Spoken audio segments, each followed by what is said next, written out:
प्रधानमंत्री नरेंद्र मोदी की डिग्री, एक ऐसा सवाल जो सालों से देश की सियासत में गूंज रहा है। क्या ये सच है या एक चुनावी अफसाना?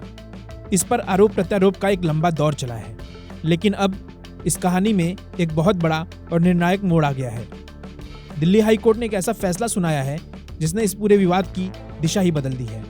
तो आखिर कोर्ट ने क्या कहा और इसका आप पर, मुझ पर और हमारे सूचना के अधिकार पर क्या असर पड़ेगा? क्या पीएम की डिग्री का राज अब हमेशा के लिए राज ही रह जाएगा? आज हम इस पूरे मामले की परतें खोलेंगे, बिल्कुल आसान भाषा में। तो कहानी की शुरू से शुरुआत करते हैं। ये मामला शुरू हुआ एक आरटीआई से, यानी सूचना के अधिकार से। नीरज कुमार नाम के एक आरटीआई एक्टिविस्ट ने दिल्ली यूनिवर्सिटी से एक सीधी जानकारी मांगी। उन्होंने पूछा, साल 1978 में जिन भी छात्रों ने बीए की परीक्षा दी थी, उन सब का रिजल्ट बताइए। उनका नाम, रोल नंबर, मार्क्स और वो पास हुए या फेल, सब कुछ। अब आप सोच रहे होंगे कि इसमें क्या खास है। खास ये है कि 1978 वही साल है जब बताया जाता है कि प्रधानमंत्री नरेंद्र मोदी ने भी दिल्ली यूनिवर्सिटी से बीए की डिग्री ली थी।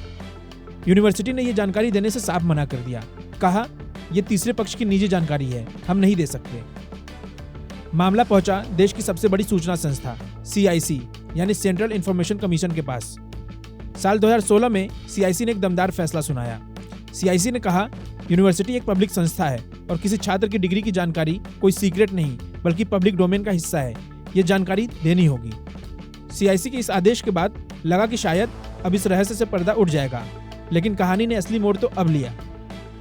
दिल्ली यूनिवर्सिटी इस आदेश के खिलाफ पहुंच गई दिल्ली हाई कोर्ट और यहीं पर शुरू हुई असली कानूनी जंग, जिसमें दो बड़े तर्क आमने सामने थे। पहला तर्क था दिल्ली यूनिवर्सिटी का। यूनिवर्सिटी के वकील ने कहा, यह प्राइवेसी का मामला है। ये सिर्फ प्रधानमंत्री का नहीं बल्कि 1978 के हजारों छात्रों का निजी डेटा है। इसे सार्वजनिक नहीं कर सकते। ये जानकारी एक अमानत है। यूनिवर्सिटी ने भारी भरकम शब्द का इस्तेमाल किया, फिड्यूसरी कैपेसिटी।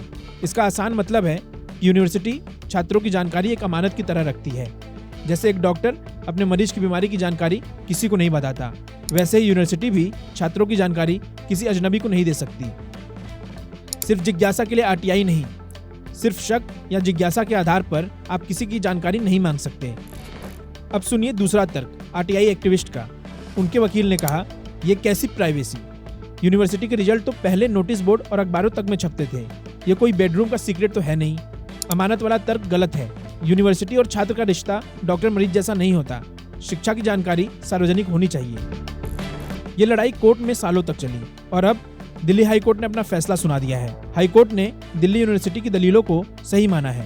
कोर्ट ने CIC के उस आदेश को रद्द कर दिया है जिसमें जानकारी देने को कहा गया था। तो इस फैसले का सीधा मतलब क्या है? इसका मतलब यह है कि फिलहाल दिल्ली यूनिवर्सिटी प्रधानमंत्री मोदी या 1978 के किसी भी छात्र की डिग्री से जुड़ी जानकारी RTI के तहत देने के लिए मजबूर नहीं है।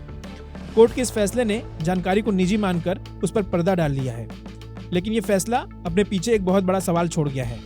एक तरफ है आपका और हमारा सूचना का अधिकार RTI, जो हमें सरकार और सरकारी संस्थाओं से सवाल पूछने की ताकत देता है, और दूसरी तरफ है निजता का अधिकार, राइट टू प्राइवेसी, जो हमारी निजी जानकारी की सुरक्षा करता है।